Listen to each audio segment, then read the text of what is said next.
Our next case study is sorting. So what we will do is we will solve this using find max algorithm.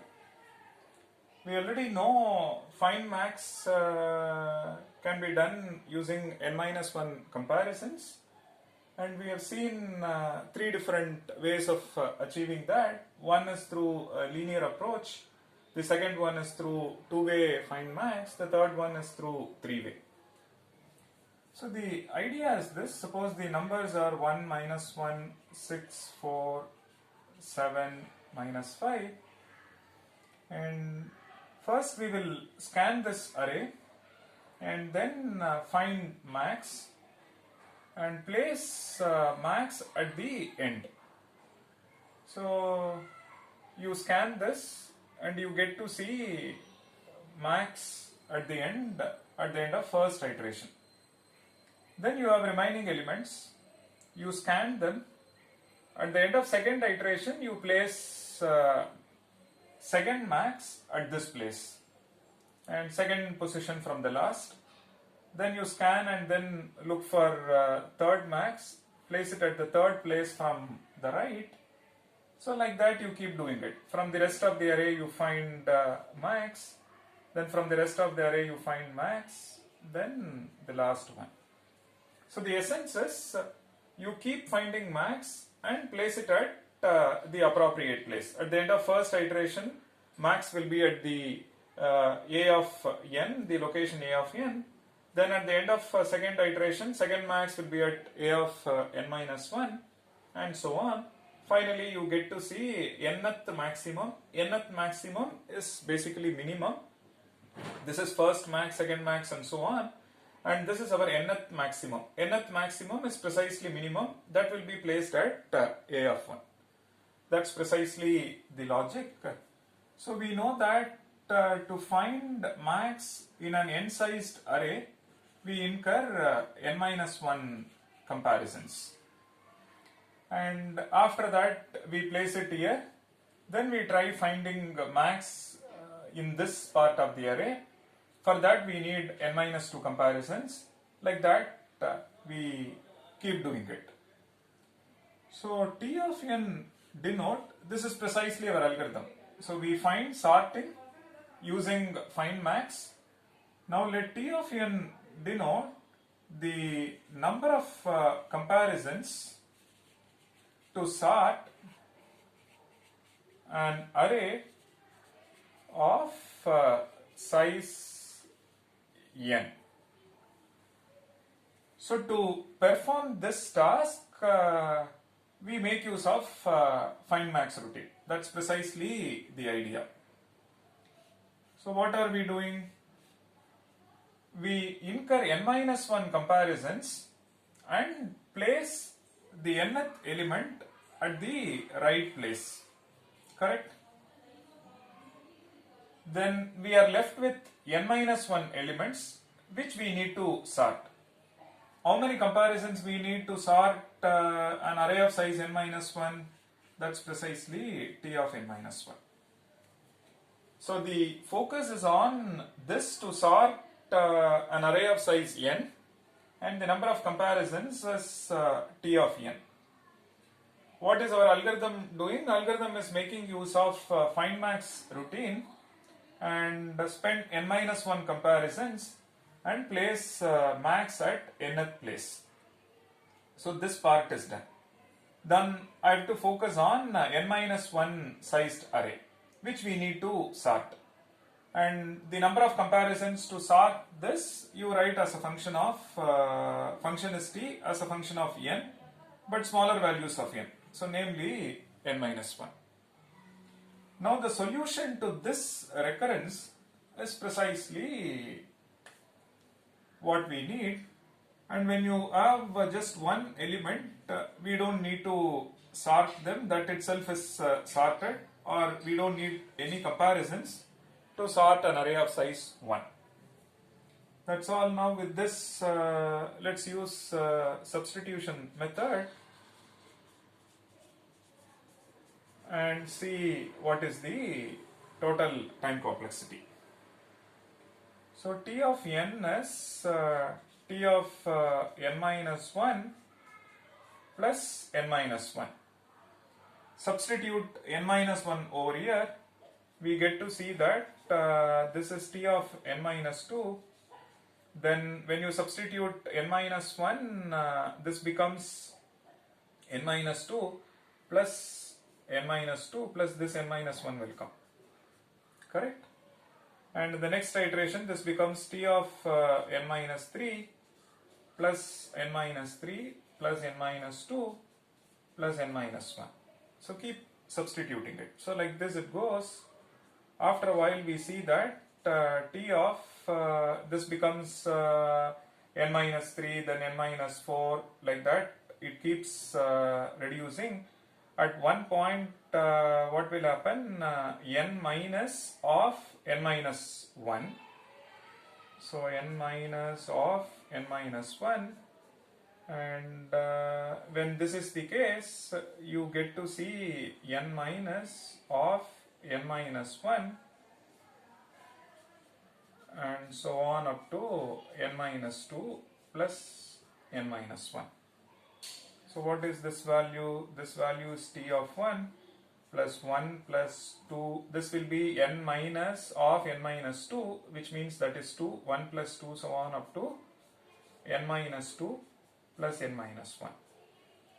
And we know that T of 1 is 0 and this one is arithmetic progression, so which is n minus 1 into n divided by 2, which is n square minus n by 2.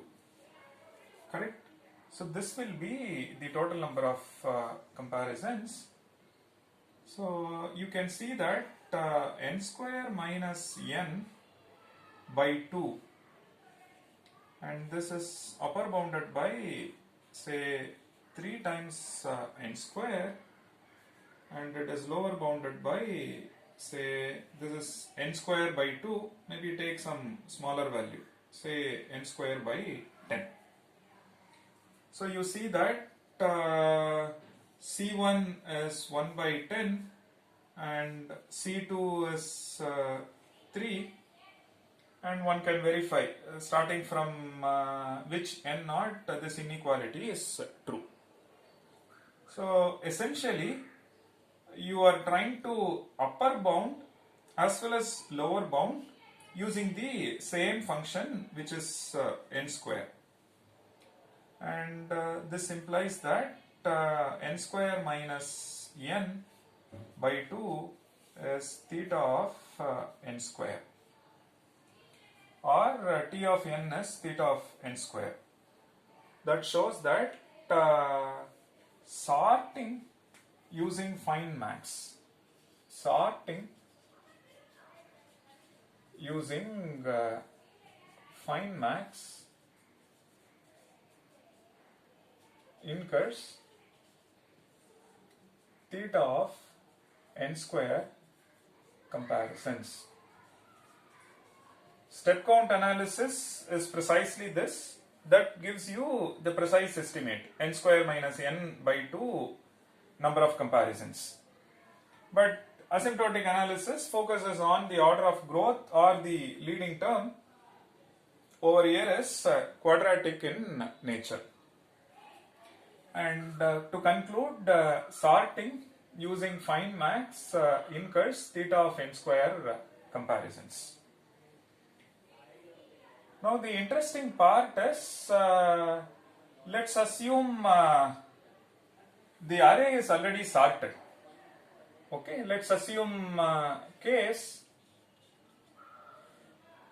the array is already sorted.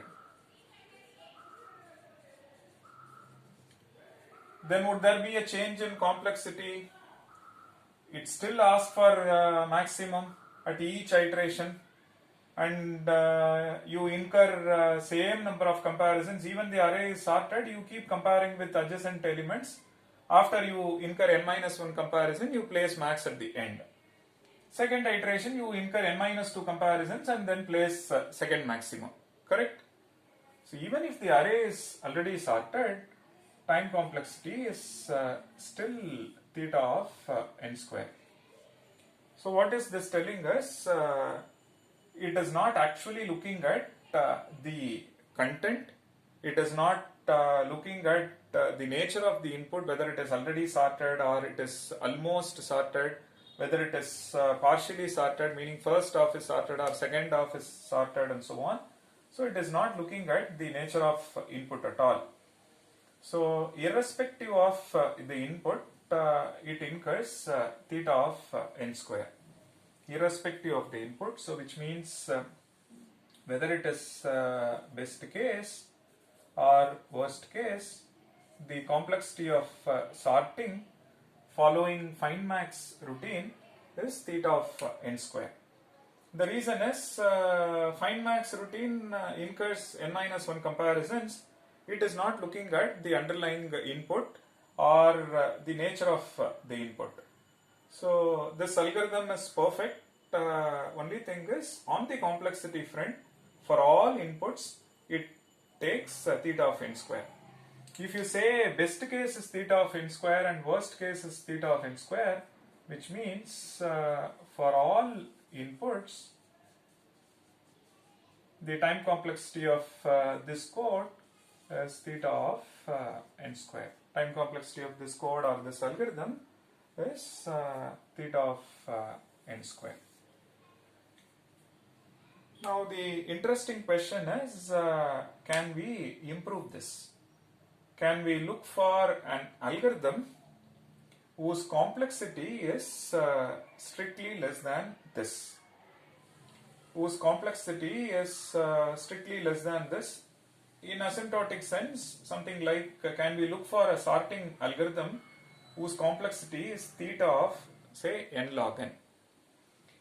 And can we look for a sorting algorithm whose time complexity is theta of n? Is that possible? So, can we better this? So, the question is,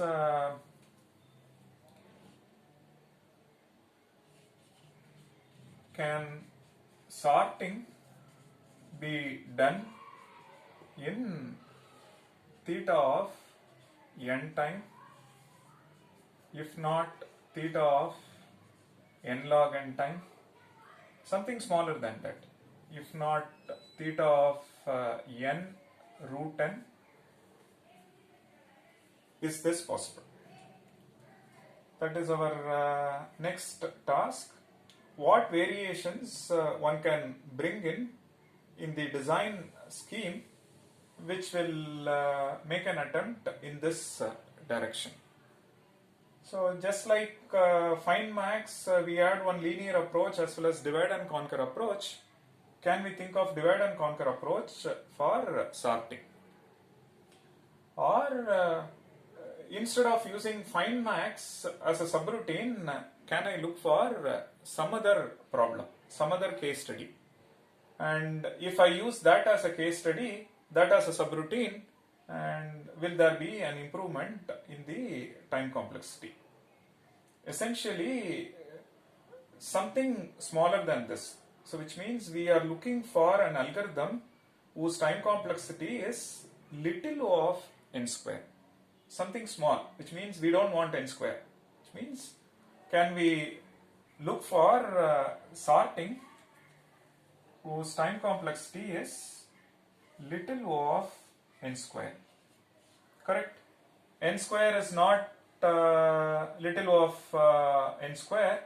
So which means if you come up with n log n is little o of n square, and n is little o of n square, n root n is little o of n square. That's precisely we ask for. So is there an improvement, or are there any progress in this direction, which we shall see next.